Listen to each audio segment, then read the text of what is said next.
हम देखेंगे transmission line. ठीक है, ट्रांसमिशन लाइन का डेफिनेशन क्या होता है, उसमें पैरामीटर्स कौन कौन से होते हैं और टाइप्स ऑफ ट्रांसमिशन लाइन और इसके क्लासिफिकेशन भी कह सकते हैं। ठीक है, तो ट्रांसमिशन लाइन की डेफिनेशन में देखते हैं तो a transmission line is a set of conductors carrying electrical energy in bulk and transmitting it from source to load centre which is supported on a towers. ठीक है, ट्रांसमिशन लाइन आपका ऐसा set of conductor होता है जो कि electrical energy को वो ट्रांसफर करता है कहाँ से, सोर्स से लेकर के लोड की तरफ में। ठीक है, और जो कि सपोर्टेड रहता है, जो ट्रांसमिशन लाइन है वो सपोर्टेड रहता है किसमें, टावर्स में।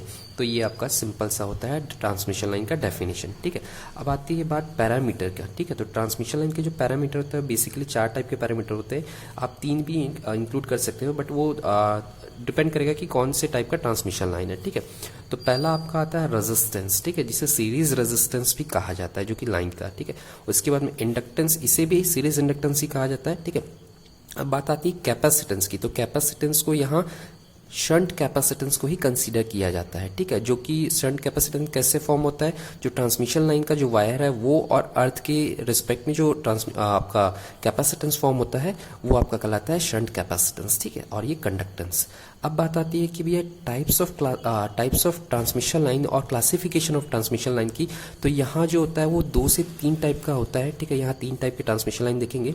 पहला क्या, on the basis of its use या फिर फिजिकल अपीयरेंस, मतलब वो आपको दिख रहा है या नहीं दिख रहा है इस बेसिस पे कह सकते हैं, जैसा ओवरहेड ट्रांसमिशन लाइन और अंडरग्राउंड ट्रांसमिशन लाइन। ठीक है, ओवरहेड ऑब्वियस सी बात है जो इंडिया में यूज हो रहा है अभी, और जैसे यूएस वगैरह में हो गया, वहाँ क्या करते हैं अंडरग्राउंड वायरिंग किया जाता है। ठीक है, जैसे इंडिया में अंडरग्राउंड पानी की पाइप वगैरह रहते हैं। ठीक है, वैसे ही केबल वगैरह भी अंडरग्राउंड होते हैं फॉरेन कंट्रीज में, जस्ट लाइक यूएसए वगैरह में। ठीक है, अब दूसरा आता है on the basis of its length, कि भैया अगर लेंथ के हिसाब से देखते हैं तो वो कितने टाइप का होता है। तो लेंथ के हिसाब से देखते हैं तो short transmission line, medium transmission line और लॉन्ग ट्रांसमिशन लाइन।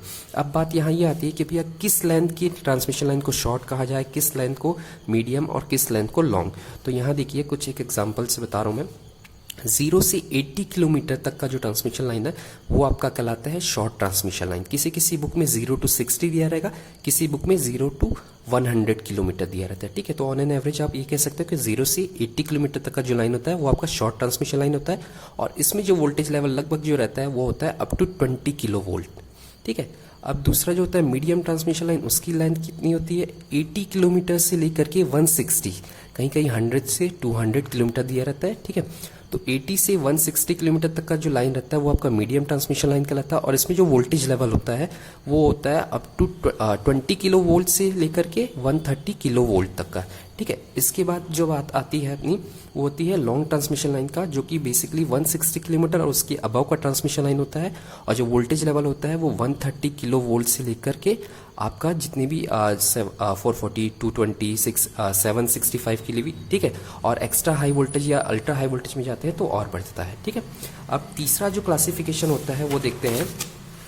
तीसरा क्लासिफिकेशन अपन ये बोल सकते हैं कि on the basis of voltage level. ठीक है, कि भैया वोल्टेज लेवल है उसके हिसाब से बोल सकते हैं। तो वो बेसिकली होते हैं 5 टाइप के, 5 टाइप्स के होते हैं। ठीक है, लो वोल्टेज ट्रांसमिशन लाइन। ठीक है, लो वोल्टेज में अप टू 1 किलो वोल्ट या फिर 1000 वोल्ट भी बोल सकते हो।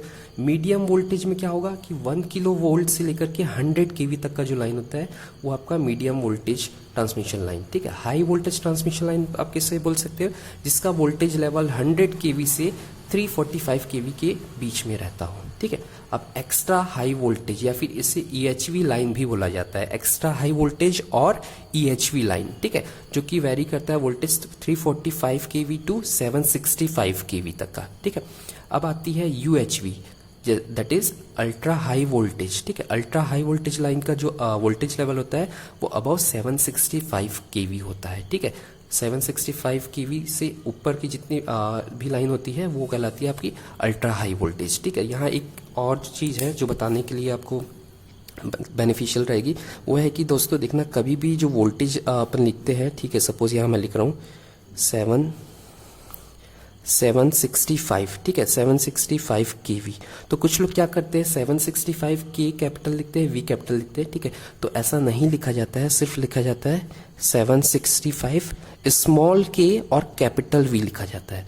दोस्तों कभी भी देखना जो भी किलो वगैरह जो लिखते हैं वो स्मॉल में रहता है। जो वोल्टेज है, ठीक है, वोल्टेज क्या है एक्चुअली, ये वोल्ट किसी का नाम था। ठीक है, तो उसे कैपिटल में लिखा जाता है। जब भी अपन यूनिट वगैरह में देखते हैं तो यूनिट पे दिखता है ओम में, देखना ओम को ऐसा लिखा जाता है, या फिर उसे अगर आप बताते हैं तो कैपिटल लिखा जाता है, ठीक है।